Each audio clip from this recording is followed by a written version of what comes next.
ॐ स्थापकाय च धर्मस्य सर्वधर्मस्वरूपिणे अवतारवरिष्ठाय रामकृष्णाय ते नमः। जननीं शारदां देवीं रामकृष्णं जगद्गुरुं पादपद्मे तयोश्रित्वा प्रणमामि मुहुर्मुहुः। नमः श्रीयतिराजाय विवेकानन्दसूरये सच्चित्सुखस्वरूपाय स्वामिने तापहारिणे।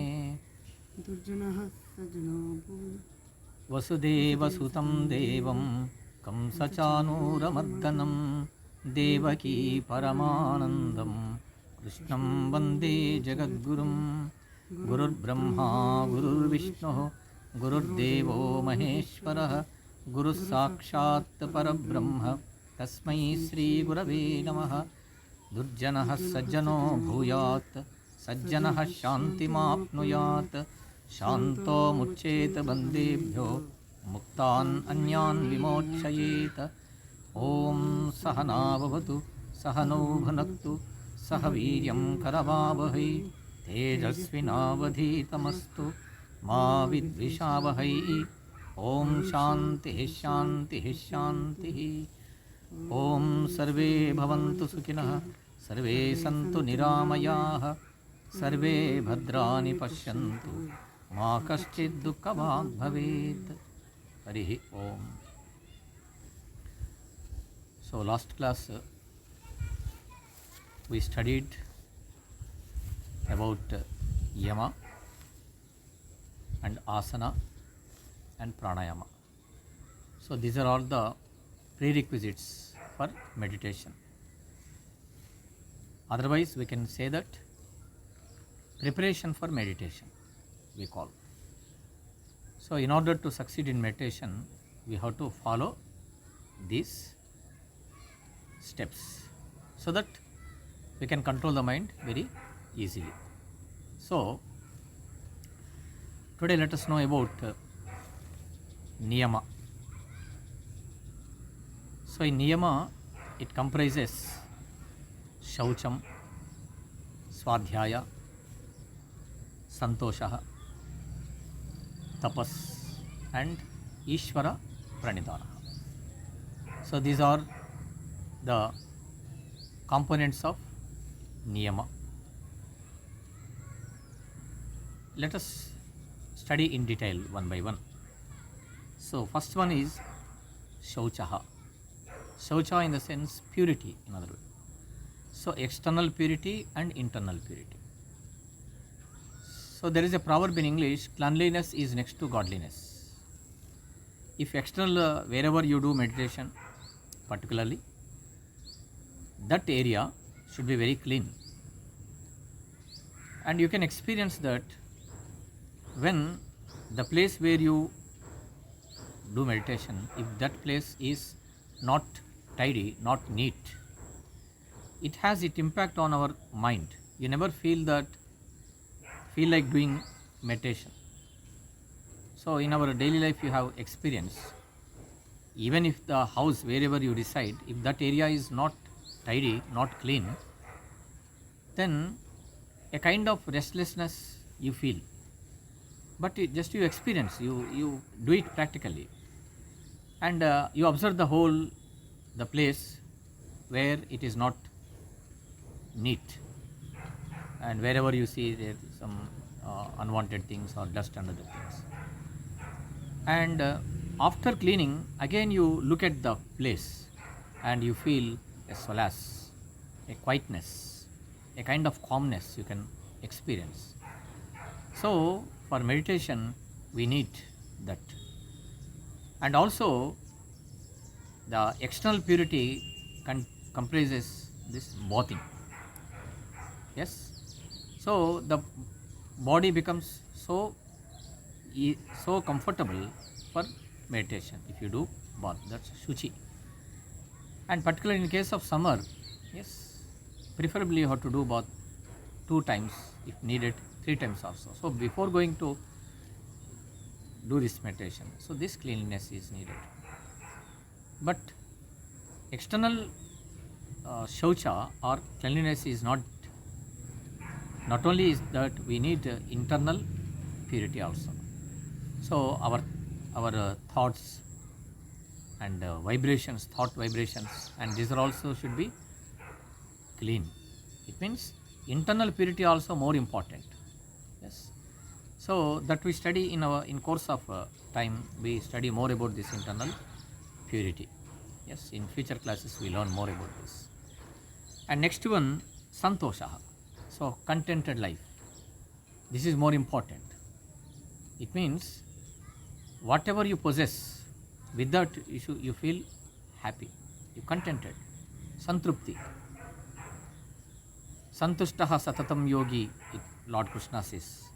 So whatever you get in this life, yes, this wealth or the material things, you happy with that material. Yes. So there should not be any greediness. So if you have that greediness, there should not be peace of mind. Yes. You cannot satisfy your needs. So that is why contented life is more important. You should be contented, happy with that, whatever. Otherwise, what happens? It is like pouring ghee in a fire. Into the fire, if you pour ghee, what happens? Yes, again it flourishes. Yes, more and more. It wants more and more, more and more, more and more. So in the same way, that is called Krishnena Jinna Maya Eva Krishna, it says. It means one desire if you satisfy, but again desire rises. Yes. So that is why contented life is more important. There is another proverb in English. A rich person without rich heart is an ugly beggar. So a rich person is there, but his heart is not rich. Then he is a ugly beggar. He always go out for more and more and more and more. So he never be happy. And there is a story of Tolstoy also. Yes, the person who he said, they said that, so we give the place, whatever you want, but the condition is just you start running. Yes, it is open place, and wherever you go, yes, the destiny, yes, so up to that area is yours. So he is more greedy, and he started running and running and running and running. Yes, so he is so tired, he is breathless also one moment, but he is more greedy, because so the more place he reaches, so that is his own. Yes, he owned that place. So out of greediness, he runs and runs and runs, and ultimately, yes, he lost his breath completely. Yes. Now after cremation, how much place he needed now? Just 6 feet. So so that is why in meditation, if you want to succeed, you need contented life. Otherwise, you become more restless. There should not be any peace of mind. So the purpose of meditation is to get that peace of mind. Eternal bliss we have to get. Yes, for that we are striving. But if you have this mentality, yes, this greediness, and you will never be happy. So the yama, in niyama, this another one is santosha. And next, swadhyaya, swa adhyaya. Here two meanings are there. Swa adhyaya, study your own. Yes, who am I? What is my real nature? So that is called swa adhyaya.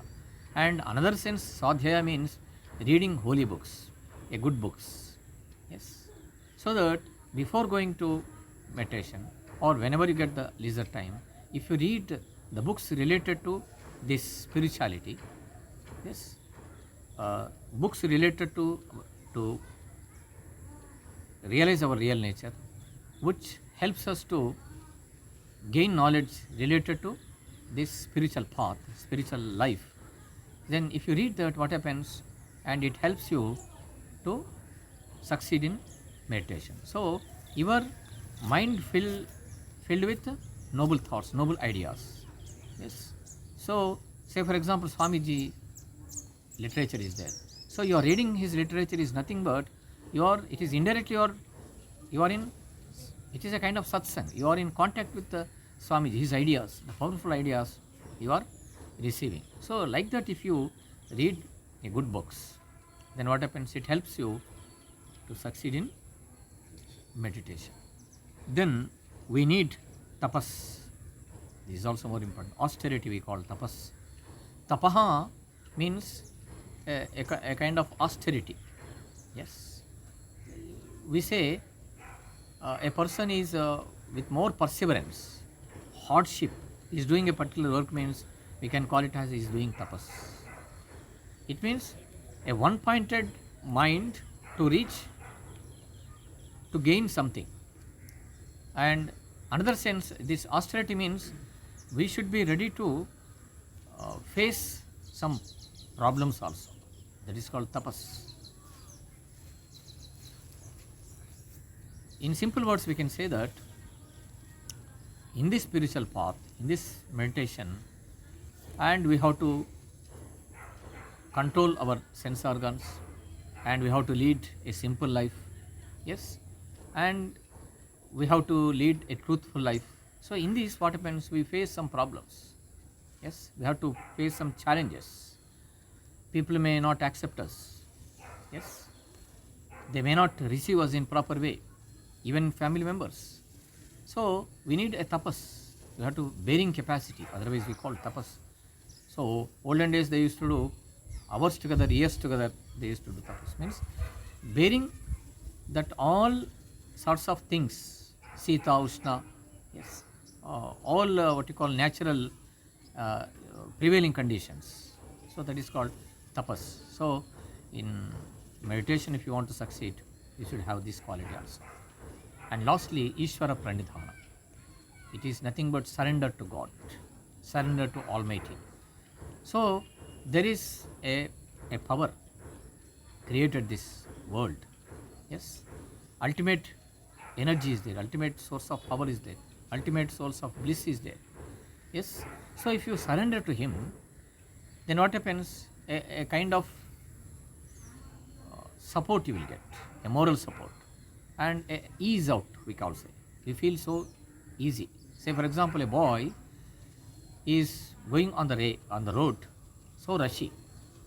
Yes, then he is all alone now. Let's say along with his father he is going, but after some time, yes, he left his father, yes, and he escaped and he went somewhere else.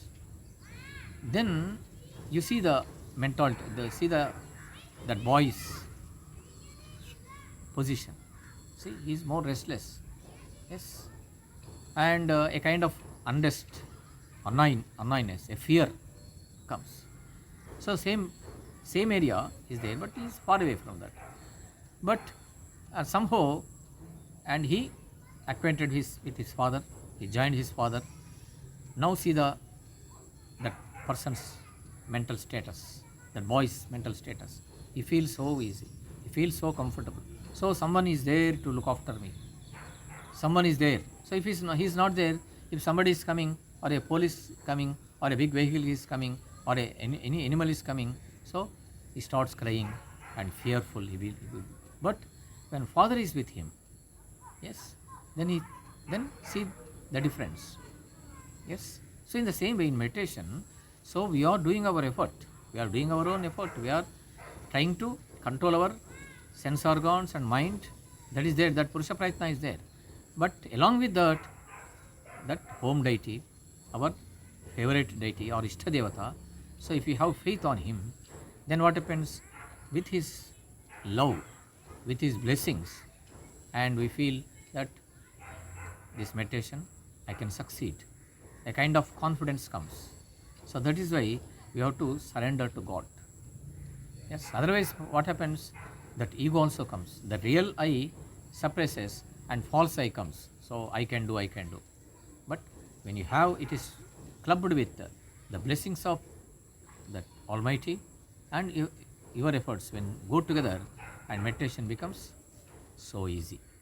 Yes, this is niyama. Then asana already, last class we learnt about that. Then pranayama also. So prana, actually it is a vital energy. Prana is nothing but vital energy. So with that vital energy only all activities are taking place in our body. Yes.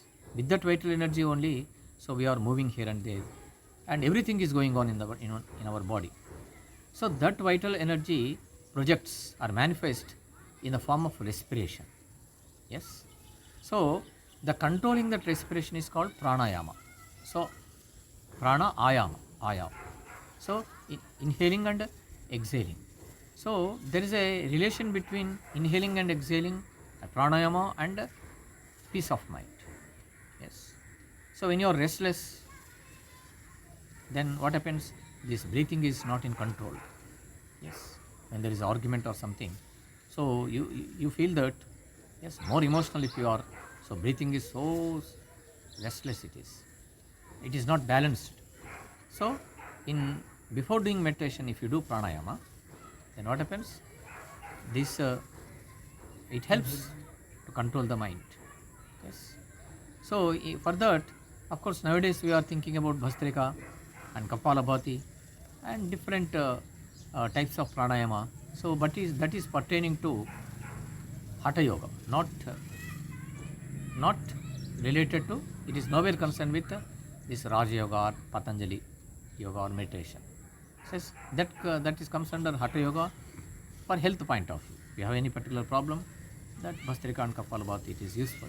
But as far as meditation is concerned, this pranayama is the accepted is only two types.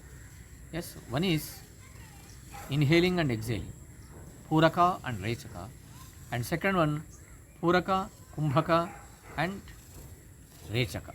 Yes, Puraka Rechaka means inhaling air, then exhaling.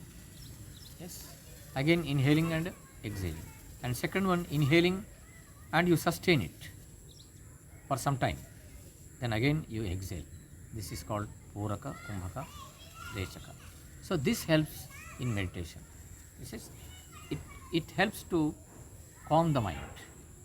But here the thing is, when you are not in calm and quiet in general, so the inhaling and exhaling, the ratio is not proportionate. There is a difference. So here before doing pranayama, in meditation, what you have to do, you have to practice this pranayama 20 to 30 rounds. So one round is nothing but just close this right nostril. So for your case, to you it becomes, for me, no, left. But in my case it is right nostril. Just don't press it. Just simply close this nostril and inhale the air. Yes, it fills the lungs completely. And you here no more, you feel like inhaling. Yes. Then you close the left nostril. So you have inhaled air, you close the right nostril with this thumb, then you are inhaling through left nostril and you filled the lungs completely, then close with these two fingers. So like this you have to, these two fingers, and you exhale the air that is already filled in the lungs. So this is inhaling and exhaling. So again from right nostril inhale the air and close it and exhale through left nostril. So this becomes one round. Yes. But here one point you have to remember. So when you inhale the air, so you are inhaling air, so you close it and you are inhaling, and a certain state comes, no more air or oxygen, yes, enters into the lungs. It means all the alveoli in the lungs, alveoli means small chambers that are present in the lungs, they filled completely with the air. Yes, whatever you inhaled, clear, that oxygen. Then no more entry. So then that time what happens? Just you stop, close it, then you exhale the whole air that you inhaled And but here what you have to do, you count, you start counting. When you start inhaling, just start counting mentally. Yes, I started now. I have started inhaling. Now I have started counting. Yes.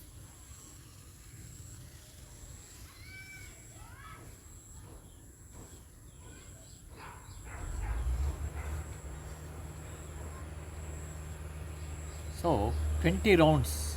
When I counted 20, the air completely filled. So no more inhaling. You won't feel like taking it. Then close it.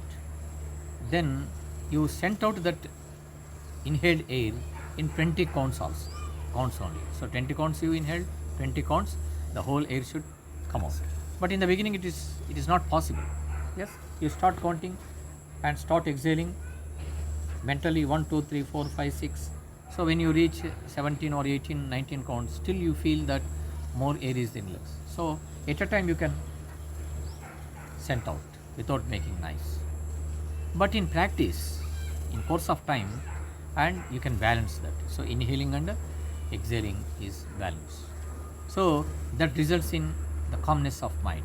It helps in meditation. You feel so calm and quiet.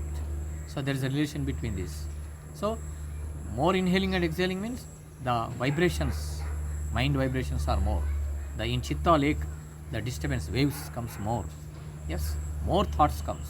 So when I have given you an example, when you argued with somebody, when you are emotionally disturbed, then see the aversions of mind is more.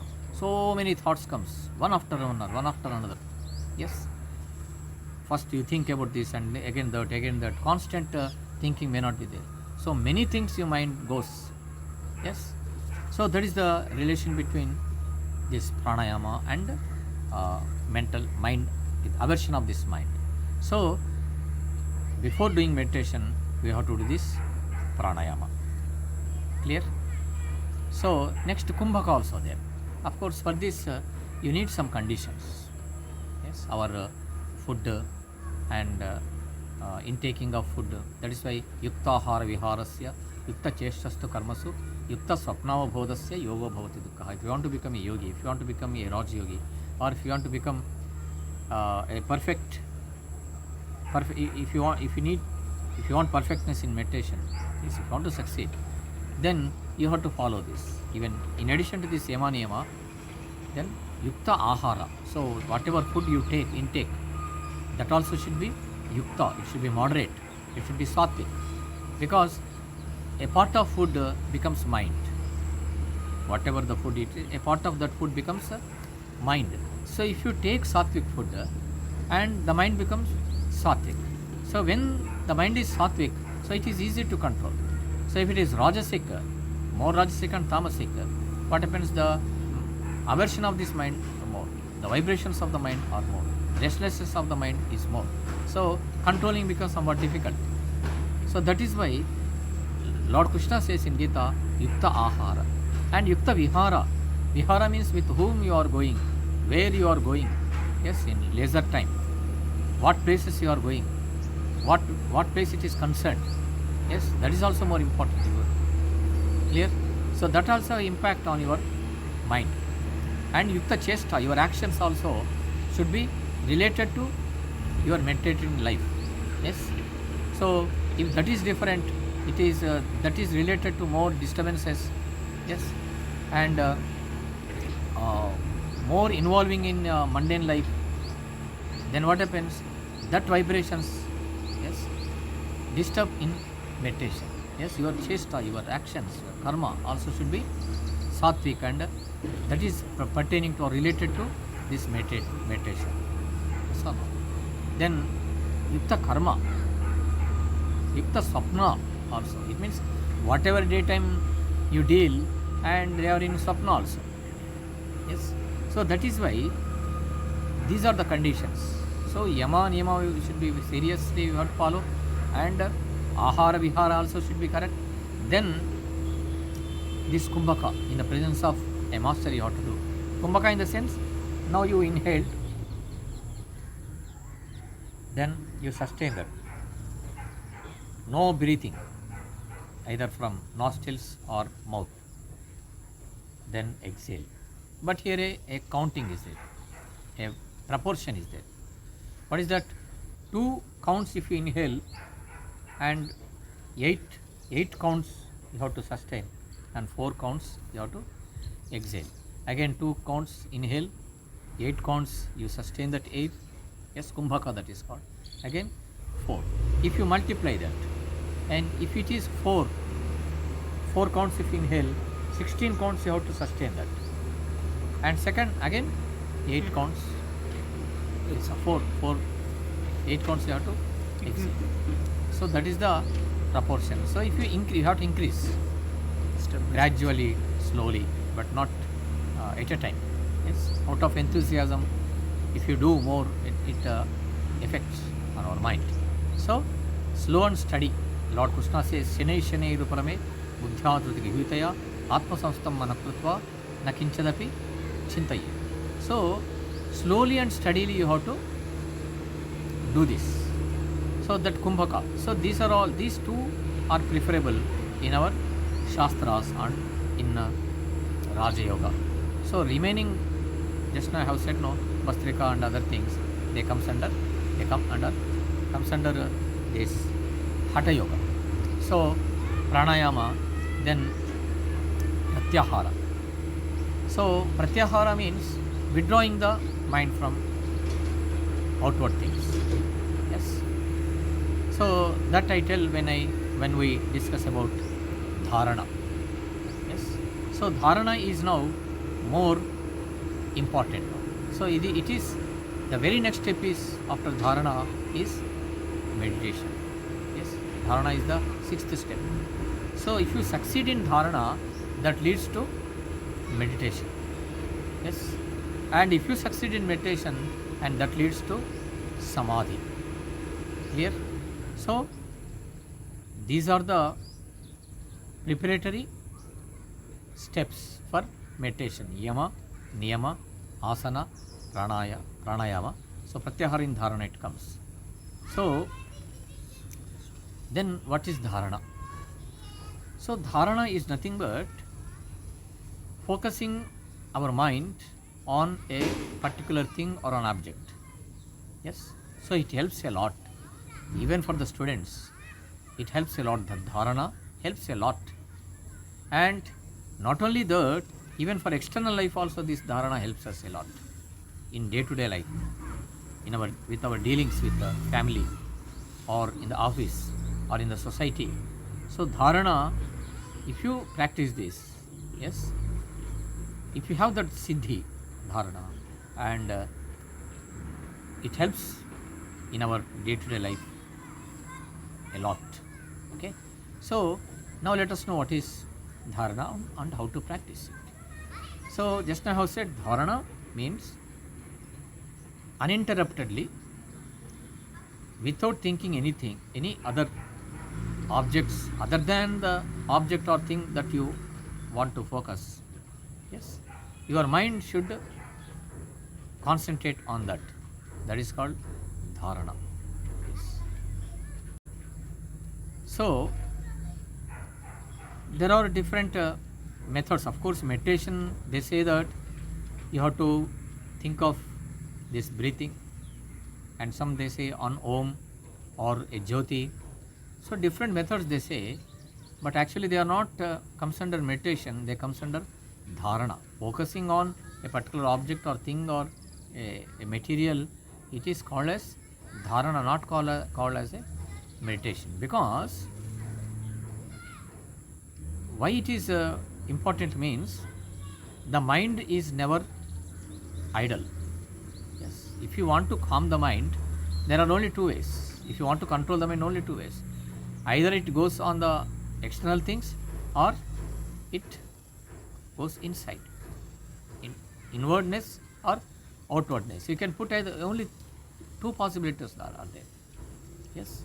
Student is there, either he should be in the classroom or in the playground outside. Yes. Whenever, as far as school, he is in the school. So he is restless student is there. So what are the 2 ways to control him? Either he has to sit in the classroom, otherwise in the playground. Only two ways. So in the mind, if you want to make it calm in the beginning, no, it is very difficult.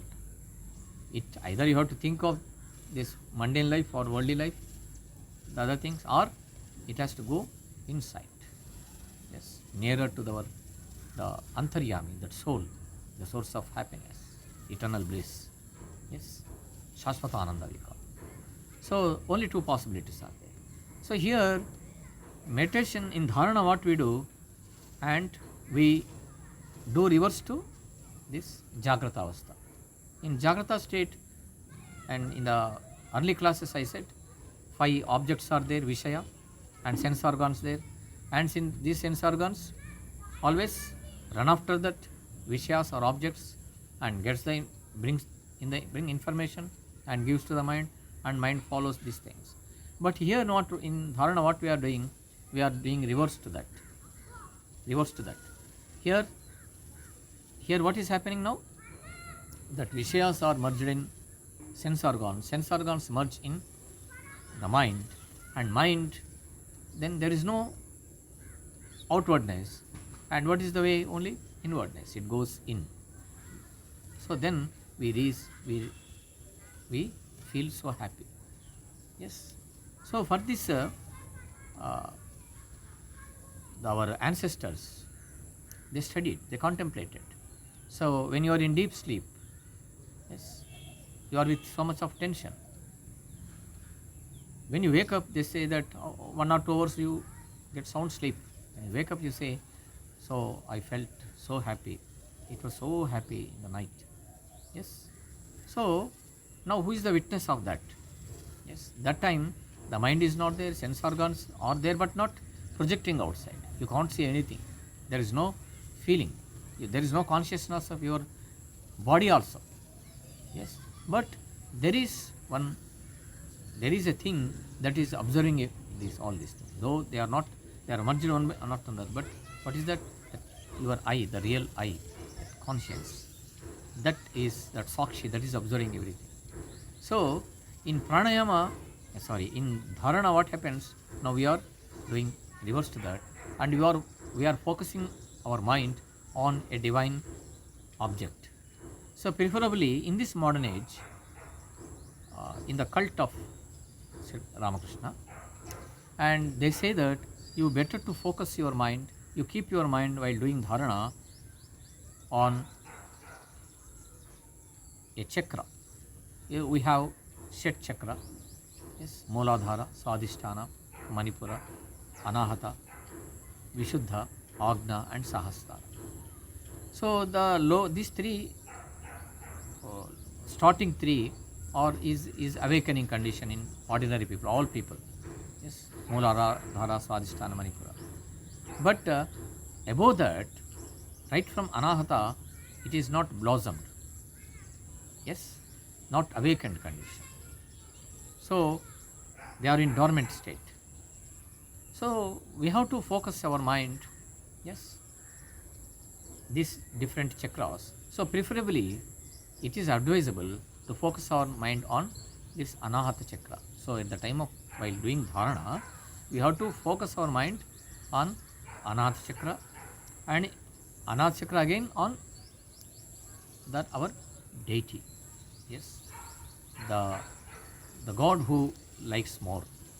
The reason is, when you have your favorite God or home deity or Ishta Devata, then your mind easily clings to that. So whenever you feel and you can recollect that form, and you are closely associated with that, and you have more attachment with that, you have more love and devotion towards that your Ishta Devata. So it is easy to focus your mind. Yes, and the dharana becomes easy if you focus on that. And more than that, if you focus your mind on the Ishta Devata, in addition to that, this Anahata chakra. So where is that Anahata chakra? So just you in the chest, if you go like this, you have a pit. Just above that one, that pit, yes, nearly 2 inches above, and just right to that you have that Anahata Chakra.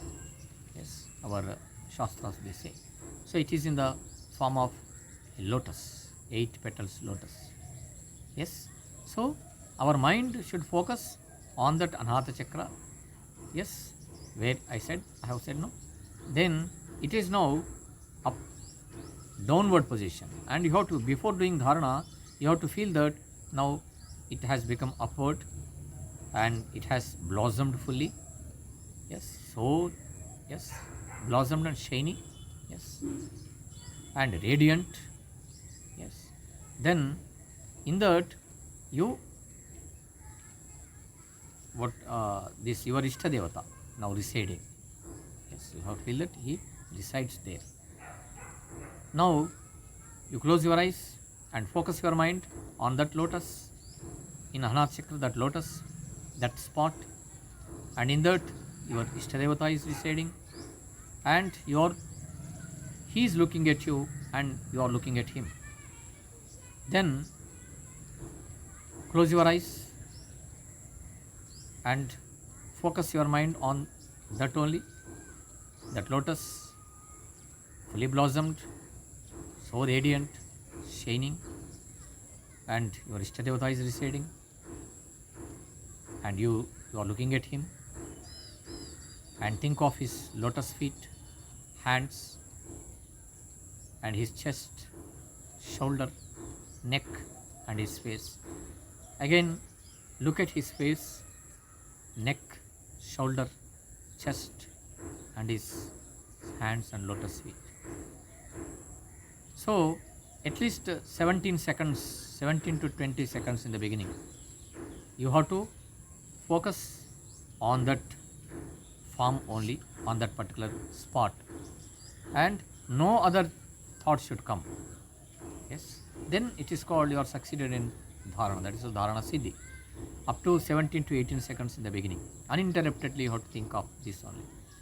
So, but what happens in the beginning, mind goes outside, naturally, quite natural. Other day I said mind is compared to this monkey, it is more restless.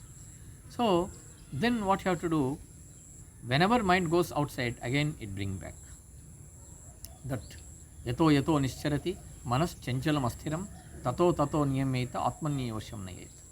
So Lord Krishna says, so yato yato nischarati, whenever this mind is disturbed, tatas chanchalam, yes, manas chanchalam asthiram, yes, whenever it goes it is become asthira and restless. Then that time, whenever it goes, that time again you bring it back. Yato yato nischarati manaschanchala asthiram tato tato niyamyeta. Whenever it goes, that time again bring it back. Yes, Atmavash, you bring it back to the lotus feet of that your deity. So like this you do minimum 20 minutes in the beginning. So first few minutes you struggle with your mind, and Swami Vivekananda says immediately don't try to control the mind. Yes, now you sat, and for that asana I said you have to sit like this. This is called Sukhasana. Yes, you naturally when you sit, this is called Sukhasana.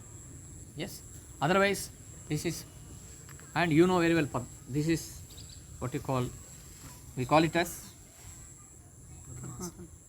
Padmasana, and this is called Ardha Padmasana. This is called Ardha Padmasana, and sometimes Vajrasana, you know that. So whatever posture is suitable to you, according to your body nature, you opt that. It is not, there is no rule, you have to sit in Padmasana only, or Ardha Padmasana, or Sukhasana, Vajrasana. No.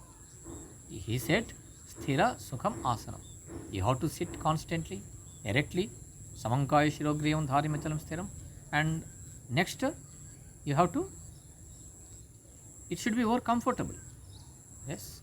Otherwise what happens, if it is not comfortable and a paining, body paining, and now I said you have to concentrate on the that lotus and your Ishtadevata, but where you are focusing now on this body, there is no use. Now you are at zero only, even you sit for 1 hour also. So, beyond this body and mind, you have to go. Yes, it is beyond the sensory level. This meditation, this pranayama, and helps to meditation, dharana. Dharana helps in meditation. Meditation leads to samadhi. So it is beyond the sensory level we are. So for that, what happens? This body consciousness should not be there. That is why sthira sukham asana. Yes, and then sit like this. First 1 minute, don't try to control the mind. Let mind go outside. Let it go wherever it likes. Just observe as a sakshi. And you think that I am neither body, sense organs and mind. Yes, Chidananda Rupa Shivoham Shivoham. I am the Atman. I am neither body nor mind nor sense organs. So I am the Atman. You think that, and I am the witness of this mind. I am the witness of all this. I am a sakshi. Just observe that mind wherever it goes. Don't try to control in the beginning. So it wanders and wanders and wanders, and Swami Vivekananda says, and after 1-2 minutes it becomes restless. Then try to focus that you do dharana, focus the mind on, just I have said no, with that. So you can accompany that mantra also, it also more useful. Yes, then dharana, in dharana that process just how said no, you continue. Along with that, you recite a mantra. If you have a guru, a master, if you are initiated, yes, then you receive a mantra and you chant that mantra. Yes, it should go together. Yes, you are repeating that mantra, and same time, whenever that mantra is there and that form is there, then immediately in the beginning you can't concentrate on the whole form of that Ishtadevata. Yes, that is why you cannot see in the beginning. That is why you have to see his divine parts.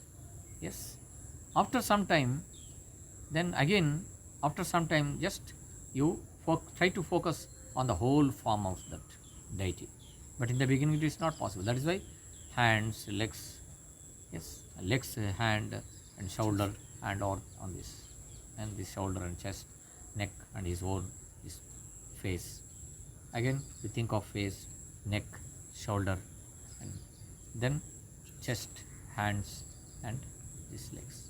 And after some time, after practicing, then you try to recollect the whole form. Yes, in this lotus, yes, Anahata Chakra, the whole form you are visualizing.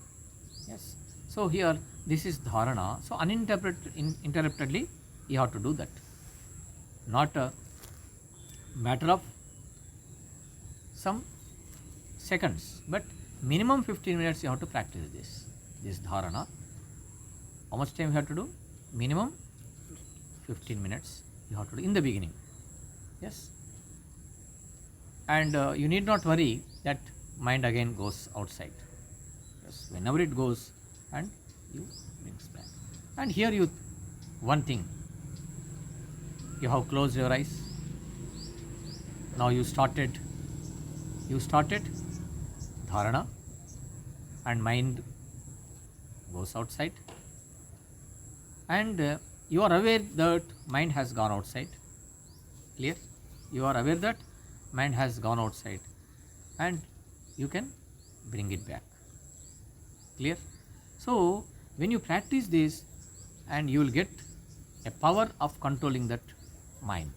It means whenever the mind goes outside, particularly in case of students, so they want to read something, yes, they decide, sincerely they decide before reading, so 1 hour I have to read, maybe 10th class student or intermediate or other degree or engineering students, but sincerely they put efforts, they decide, they are so sincere regarding that, but after 10 to 20 minutes mind goes somewhere else. Clear? So when mind goes outside and you think that you yourself is a mind, then you yourself think mind, and so what happens? Now whatever mind thinks, wherever it associates, and you go there and you feel a kind of comfort. So now that reading you may not enjoy. So that the mind, what? It is a kind of cheating. Yes, it is not allowing you to do that, not allowing you to read. So then you go there, you contemplate on that, you think about that, yes, and you feel so happy. But your actual intention is, I have to read at least 1 hour, because it helps for your career. You have to gain knowledge. Yes, you have to come out with flying colors in your exam. That is your intention. But mind is not allowing you. But the tragedy is that mind is taking away you, dragged you, yes, and you are such a fool that, so mind is now disturbing me and it takes me away, yes, but I am not supposed to go along with that, but I have to read this, and you forget. Then what happens? You go, okay, you think, you contemplate on that, or past experiences and this and that and this and future about future, or sometimes it provokes you and you close the book and you go outside, you associate with somebody, you talk with somebody, and these things. But here when you dharana, here what is happening? You are practicing dharana, and in dharana you decided that at least 17 seconds uninterruptedly I have to focus my mind on this, my form, yes, particular place, that Anahat Chakra and my Ishtadevata I have to focus. You decided. Then mind, yes, has gone outside. But you want to do the experiment with the mind. In the beginning I said, you have to do that experiment with the mind. Then only when mind becomes pure, and pure mind and pure Atman are same, Sri Ramakrishna says. Then mind, when it becomes pure, then it helps you to focus on that. Yes, it helps you to reach your goal, ultimate goal, to realize your real nature. But unless and until, then it disturbs you. There is a gulf between mind and you. Thoughts, your intention, your goal is different, and mind is dragging you, disturbing you. Yes. So here when dharana, what happens? You have that intention. 17 seconds uninterruptedly how to concentrate. But now mind has gone outside. Then now realize that I have to bring it back. I should not go along with that mind. I am not the mind. I am different from that. So when you have that consciousness, then awareness when you have, then what you do? Then you bring that mind back. Yes or no? So that is why that, but in general case it is not happening. In most of the cases, what mind says and we accept. Yes, we blindly follow. Just obedient servant. Other day I said, I gave example, like obedient servant. Actually, it is the master. We are the master of that mind, but what happened? We have become, yes, slave to that mind. So there is a proverb in English. What is that? A money is a good servant, but a bad master. Money is a good servant but bad master. If money becomes a master of you, yes, if everything is money for you, and if it becomes master, and that what type of master? A bad master. That leads to anything, corruption and even all sorts of cheating now you are seeing in this world. Because of that, in the same way, mind also we can apply to this mind. It is a good, it is good servant, but a bad master. If you make it a servant, it is a real good servant. It obeys whatever you tell. It does act. Yes or no? But if it becomes master, then you are the servant now. It is a master. So master never listen to the servant. Servant should listen to the master. Whatever he says, you have to listen. Then only you are called as a servant. But now most of the cases, mind has become our master and we have become the servant.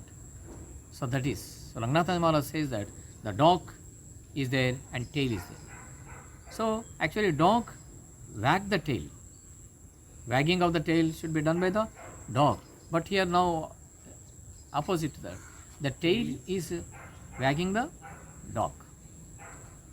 Clear? So now in the world it is happening. So that is why dharana, that focusing capacity we develop, then we can, now we are aware that whenever mind goes and now you realize that mind has gone outside, then again you bring it back. So that focusing capacity develops and it helps in reading now. In reading, now I have given an example now. You want to read for 1 hour, then after 10 or 15 minutes mind has gone outside and you also go along with, yes, then and you now give up that reading, nothing is there now. But here if you do practice dharana, how that dharana siddhi, then immediately you can realize that after 15 minutes mind has gone. Yes, so without mind you can't read. You have to read, imbibe through mind only, focusing. Otherwise the sense organs may not get that information. So now what you have to do, with the help of that you have to gain the knowledge. Then what is needed, but it is not there on the book, it has outside. But your intention is that. Then now we realize that mind has gone. Yes, so it is not on that content. Then what you do? Then you brings it back and you can focus. So as you practice more and more, that the withdrawing, yes, asana, pranayam, pratyahara, dharana, pratyahara now comes. This pratyahara, yes, sense organs and mind you can control and we can focus. So this focusing capacity develops if you do dharana. So dharana siddhi leads to meditation. So actually meditation is a status. Yes, we learn more about this in next class. Lokas samasta sukhino bhavantu, sarve jana sukhino bhavantu, sarvam Sri Rama Krishnarpanamastu. Hri Om.